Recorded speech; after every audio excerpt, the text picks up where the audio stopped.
So you know how to lose weight, and you can do what you want to do for a few weeks, but then you self-sabotage. Sound familiar? You are not alone in this. In all my years as a weight management psychologist, it's probably the most common problem I see. And in this video, I'm going to share with you 5 of the probably most impactful CBT strategies, that's cognitive behaviour therapy, that help my clients stop self-sabotaging and move towards more sustainable weight loss. So let's get straight into it then. The first strategy for helping you stop self-sabotaging is to set yourself up for success in the approach you take to weight loss. So self-sabotage is really a bit of a misnomer, because we say self-sabotage as though it's something we're doing to ourselves. But really, the reason you're self-sabotaging is nothing to do with you. It's because you've been set up by the diet industry, by the fitness industry, to follow these diets, these approaches to weight loss, to put unexpected pressures on ourselves to do things perfectly, that if you're human, you just can't sustain. So if you're trying to follow things rigidly, perfectly, like we're meant to believe we need to, we're led to believe we need consistency, discipline to be successful with weight loss, we can only keep that up for a certain amount of time, which is why your story is so common. Why everyone who comes and sits in front of me in the therapy room says, I can do it, I know what to do, I can do it for 3-4 weeks, maybe even 3-4 months. But then something happens and it all goes out the window.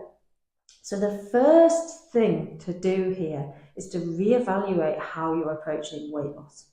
And the approach I advocate with my clients is, it feels quite a mindset shift, but it's to put your lifestyle first, so the things you can control, your exercise and your eating, to establish habits that are enjoyable, sustainable, and you can keep up in the long term. So they need to be realistic. You put them into practice consistently, and because it's enjoyable, it's easy to do consistently, and you let your weight do its thing. Now, this is a real mindset shift, because actually something that my clients often say to me is it's surprising how their weight's even coming down, or how they're actually making progress, because it feels easy in comparison to what they've done in the past.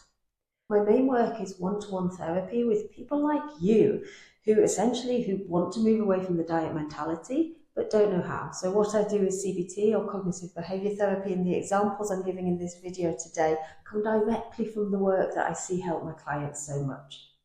So what we would do if you were working with me is we move away from being rigid, from cutting out foods entirely, from denying yourself that meal out with your friends, or having to count your calories every time that you're on a weekend away. And instead, it's about learning what a healthy, moderate, balanced lifestyle looks like. But those 3 things are what I always ask my client. Is it healthy for you, physically and mentally? Is it enjoyable? And is it sustainable? And they're the things that are going to keep you going. Now, if this is something you're interested in, but it feels a mile away right now, you might find my video helpful about how to lose weight healthily and sustainably, where I really outline what this looks like in practice and some of the practical approaches to take to make this a reality. The second thing is about your why. Knowing your why is about motivation. And you'll have heard me talk about this before, but sometimes the reason that we might self-sabotage might be because we simply don't want it enough, or we don't know why we want it. We're not very clear why we're doing what we want, what we're doing. So this strategy is one that I've mentioned before in previous videos, but essentially it's to visualize yourself at a junction of 2 paths. One of the paths is what life will be like if you keep going down the same way you're going down now, or you could think of it if you give up from the approach you're trying to follow. The other could be, well, what would life be like if I actually do start making these small gradual changes to my lifestyle and I actually keep them up? So what effects is it going to have on you socially, physically, psychologically in the long term. You might even want to draw those paths out. And the way you can use that two paths tool is anytime you have a decision to make around food or exercise, think which decision is going to help me take a step down the path I want to go down. And just one step is enough. Every small step counts, because this isn't a sprint, I'm afraid. It is a marathon. It is about learning those skills and those behaviours and that mindset to be consistent over the long term. The third strategy is about building your confidence. And a key thing I see in clients who come to me is that their off-track muscle is really strong. It's like they've been in the gym every week working that muscle because they're so used to being off track. They're so used to self-sabotaging. So if you're used to this cycle where you do well for a few weeks, then it all goes out the window, you're probably telling yourself you've failed. Every time that happens, another message is going to your brain, adding to that building that muscle that I'm good at being off track. That's me. I'm off track. I'm always failing. That muscle is growing and growing. What you haven't given yourself a chance to develop yet is your on-track muscle. You haven't yet got that experience of what it feels like to be on track and stay on track and give yourself credit for being on track. So a tool that I recommend, well, I get my clients doing from really the first couple of sessions when we're working together, is each day writing themselves down one credit for something they've done well that day to take them down the path they want to go down. And it might be something as simple as, well, I had a craving in the evening to go for that extra piece of chocolate and I decided not to. Or it might be something like, I noticed myself starting to beat myself up after I binged last night. Naturally, I reframed to think it's okay to be kind to myself, to carry on again the next day. So it could be a thought or behaviour, anything you do well that day to help you move towards that path. Because confidence is so important to tackle, because if you believe you can't do it, you're very unlikely to do it. So we need to start building that on-track muscle to get that belief that you can do it, and then you will feel more motivated to do it, and then you'll put more effort in. So every one of those daily credits you're writing yourself is building, it's working that on-track muscle. It's adding to that evidence bank to help you believe that I can really do this.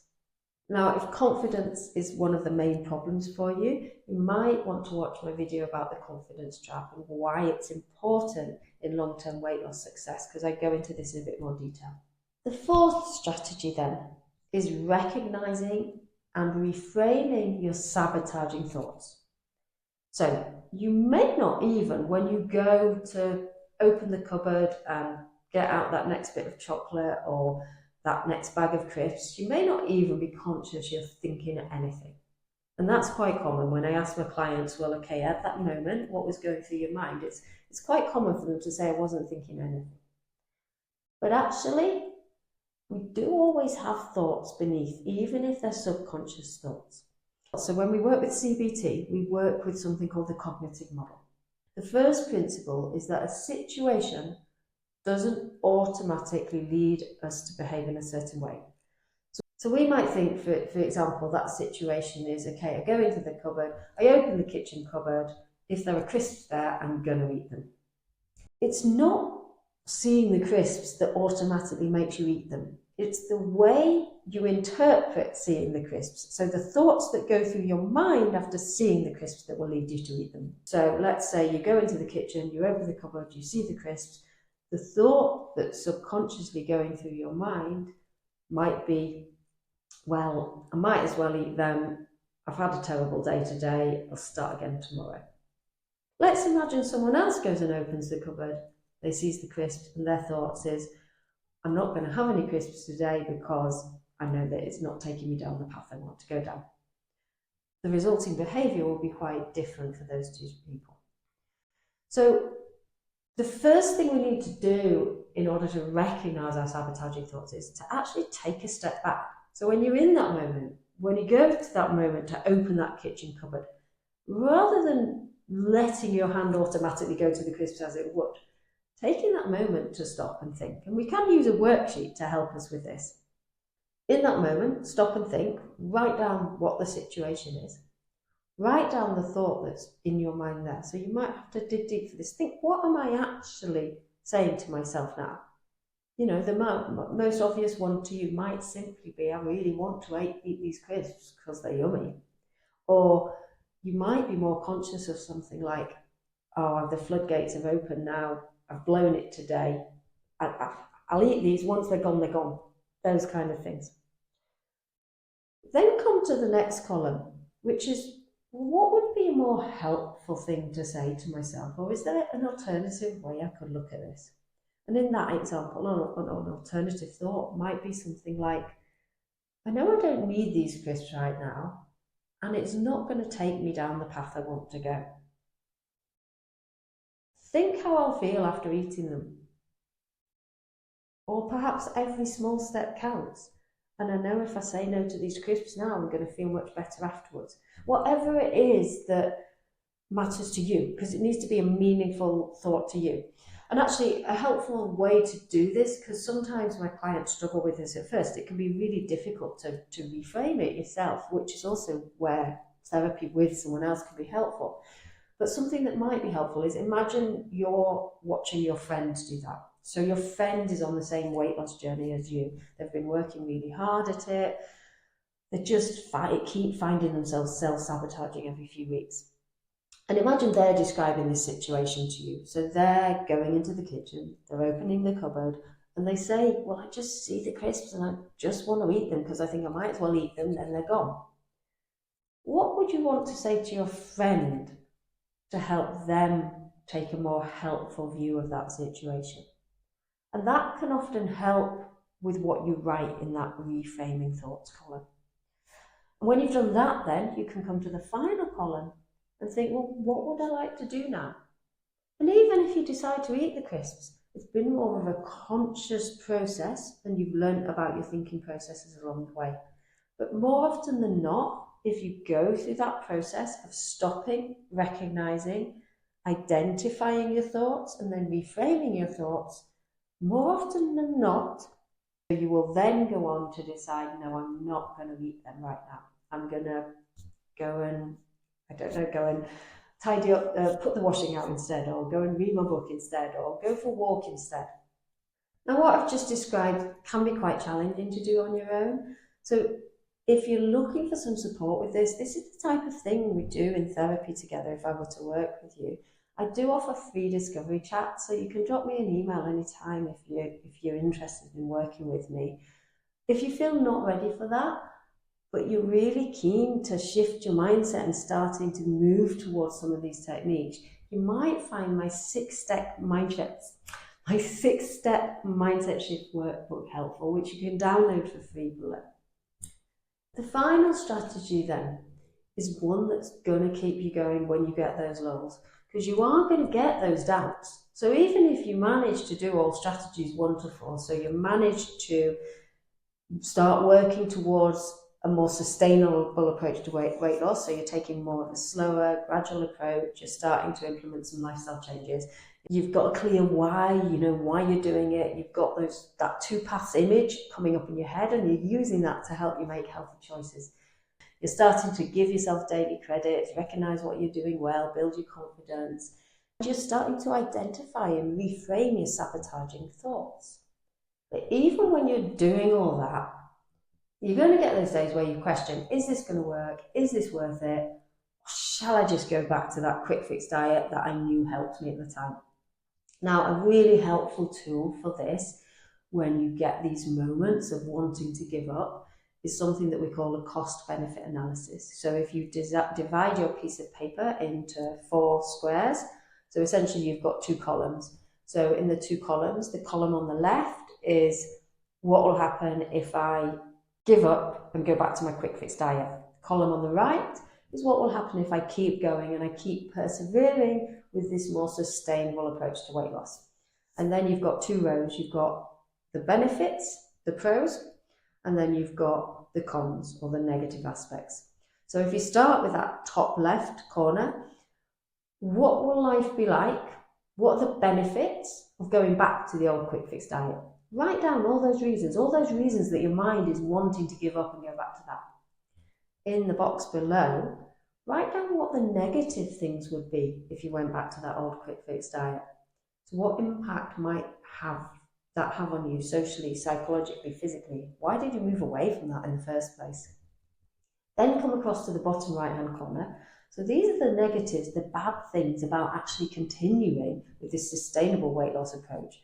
Why have these thoughts started entering your head to give up? What's difficult about it? What are you not enjoying about it?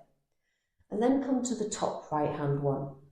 Why is it important to you to keep going with this sustainable weight loss approach? What benefits would you get? So think about the day-to-day, think about socially, physically, mentally, your relationships with others, but think about the medium term, a few months down the line, and think about the longer term. Let's imagine if you keep going with this, like the 2 paths you did. What would life be like in 5 or 10 years?